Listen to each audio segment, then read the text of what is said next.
Hey, what's up, guys? This is Dig Vibes here with the another video. I know I don't do these often, but I'm trying to get into it more.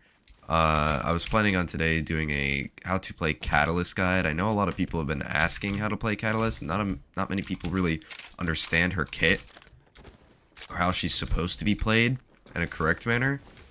A lot of Catalyst comes from normally pro play, so like you see a lot of pros using her. She's really good to break LOS, and she's a really good defensive character. I'd go to say as far as she's better than maybe Caustic sometimes. But I'm just going to help you become a better Catalyst, or at least have more of an idea of what you should be doing as a Catalyst player. Alright, so to begin, when it comes to holding buildings, hold on, let me turn dummies off for a second, because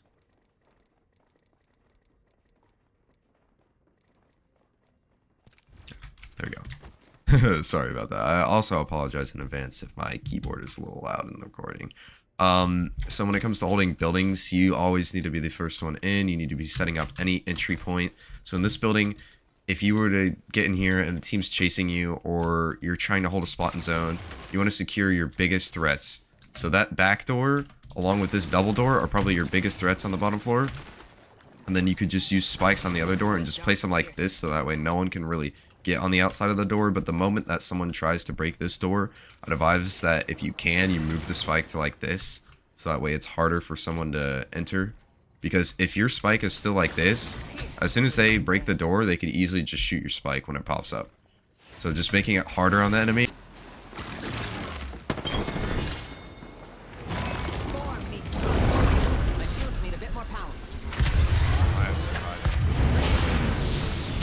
You're the yellow one on Hammond, and then you're probably gonna do tunnel and survey. Alright, Matt.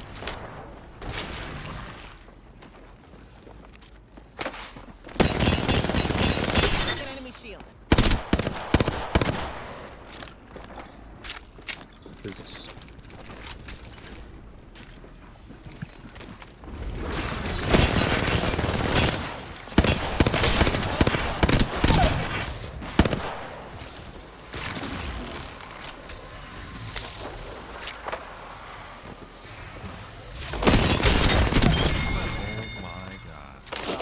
So as a Catalyst player, your job with the ultimate is to wall your team to safety. The wall is used to break LOS of other enemy players trying to shoot you. I mean, she does the same job as Bangalore essentially, but Bang has smokes, and her smokes are a little less effective at doing that. This wall is very tall, and it can block like a lot of LOS from people. It goes out pretty far actually too.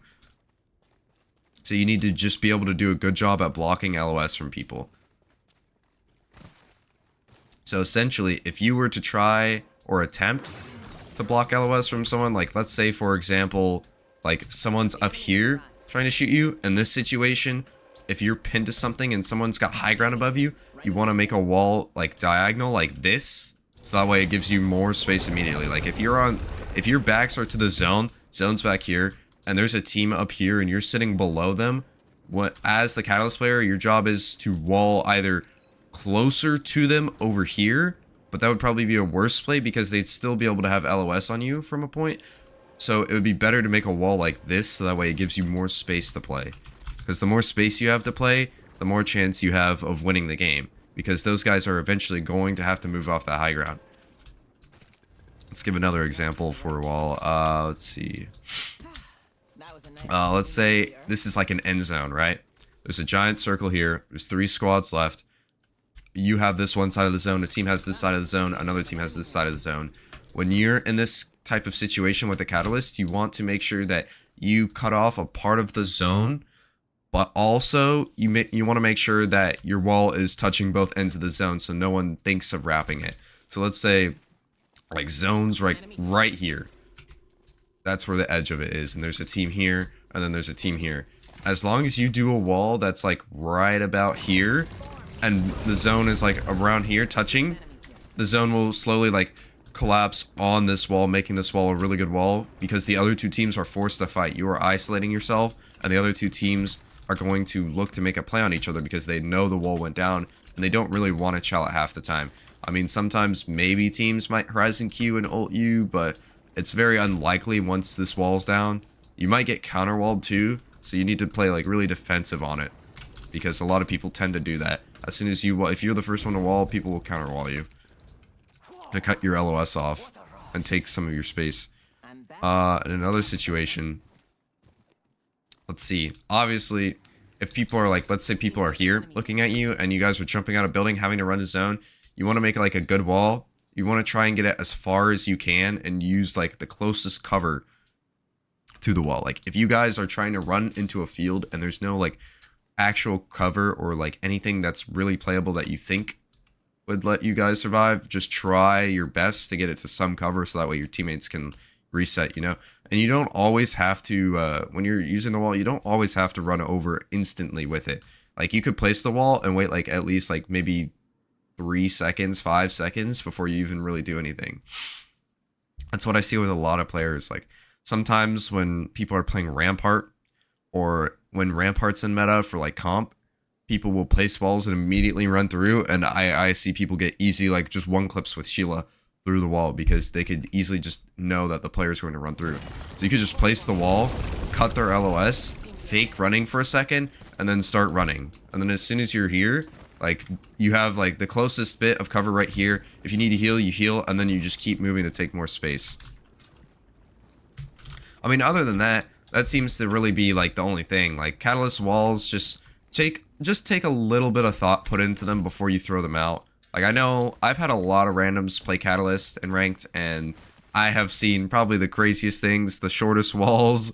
I've seen walls that are terrible, but it's really like not that hard to play Catalyst, or at least not as hard as you think. But she's actually she's a really good character. I'd say she's like top 5 for ranked picks right now. Like until she gets nerfed, she's definitely like one of the best controller legends, especially with having the ability to scan ring consoles. I would say if you're gonna play any defensive legend in ranked, it should definitely be Catalyst for sure. I know this video was quick, but I never really planned to make like a super in-depth guide because like I was saying, you don't really need one for Catalyst. She's a legend that you can learn quick. You just gotta put more practice into her, and I think you could be really good at Catalyst. Alright guys, I appreciate you watching the video. I know a lot of people who watch my stuff aren't actually subscribed to my channel, so if you could subscribe, well, that would mean the world to me. I'm trying to reach at least like 2K by like halfway of like next year. That's the goal already, since I'm already at 1.2K. But yeah, I appreciate it. Appreciate you guys for watching the video. Thank you. See you guys next time.